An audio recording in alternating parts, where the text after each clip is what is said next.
Welcome to SPRT family kitchen. ఈరోజు మనం పుల్లగా ఉండే చుక్క కూరతో పప్పు ఎలా తయారు చేసుకోవాలో చూపిస్తున్నాం.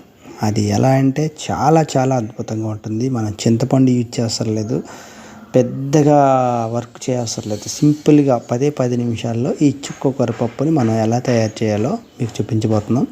అలాగే ముందుగా మన ఛానల్ చూస్తున్నవారు ఎవరైనా ఉంటే ఒక్కసారి లైక్ చేసుకోండి. అలాగే సబ్స్క్రైబ్ మాత్రం కొంచెం మర్చిపోకుండా చేసుకోండి. ఇంకా మన వీడియోలు ఎవరికైనా నచ్చినట్టయితే మీ ఫ్రెండ్స్ అండ్ ఫ్యామిలీకి సజెస్ట్ చేయండి. చాలా బాగుంటుంది. సింపుల్గా చేసేసుకోవచ్చండి. ఈ చుక్కకూర పప్పు పిల్లలకి ఎంతో ఆరోగ్యకరంగా ఉంటుంది. చాలా మంచిది. చింతపండు వేయకుండా పుల్లగా ఉండే ఈ చుక్కకూర పప్పుని మనం ఎంత ఈజీగా 10 నిమిషాల్లో ఎలా తయారు చేస్తున్నాం చూపిస్తున్నాం. ముందుగా మనం చుక్కకూరని చిన్న ముక్కలుగా కట్ చేసుకొని అలా బాగు చేసుకొని 2-3 సార్లు కడుక్కొని దాన్ని శుభ్రం నీళ్ళన్నీ లేకుండా చేసి కుక్కర్లో వేయాలి. అలా కుక్కర్లో వేసుకున్న తర్వాత మనం నెక్స్ట్ ప్రాసెస్లో కందిపప్పుని కూడా అలాగే శుభ్రంగా కడుక్కొని కందిపప్పుని 2-3 సార్లు కడుక్కొని ఆ కడుక్కున్న పప్పుని అంతటిని కూడా ఈ చుక్కకూరలో వేసి బాగా ఒకసారి ఇంకా దీంట్లో కావాల్సినవి ఒక 3 పచ్చిమిరపకాయలు, అలాగే వీలైతే మీకు పండు మిరపకాయలు ఉన్నా పర్వాలేదు, కొద్దిగా ఉప్పు, అలాగే కొద్దిగా పసుపు, కొద్దిగా ఒక చిటికెడు కారం కూడా వేసేసుకొని ఒకసారి కలుపుకొని కొద్దిగా వాటర్ వేసేసుకొని ఒక 3 లేదా 4 విజిల్ రానివ్వండి. అంతే.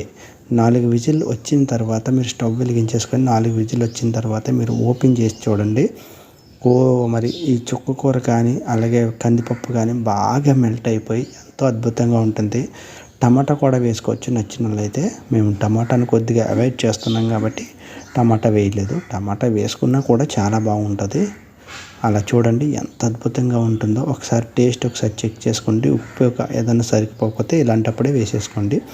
నెక్స్ట్ ప్రాసెస్లో తాలింపు పెట్టేసుకోండి. ఈ తాలింపులో మన తాలింపు గింజలన్నీ కూడా స్టవ్ వెలిగించేసుకుంటాం. కొద్దిగా ఆయిల్ వేసేసుకుంటాం.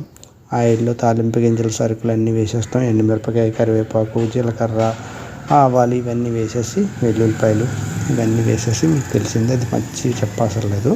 అలాగే కొద్ది ఇంగువని యాడ్ చేయండి. ప్రతి పోపులో కూడా కొద్ది ఇంగువని యాడ్ చేస్తే సాంబార్ కానీ రసం కానీ ఇలా పప్పుల్లో కానీ ఇంగు వేసుకుంటే చాలా ఆరోగ్యకరం.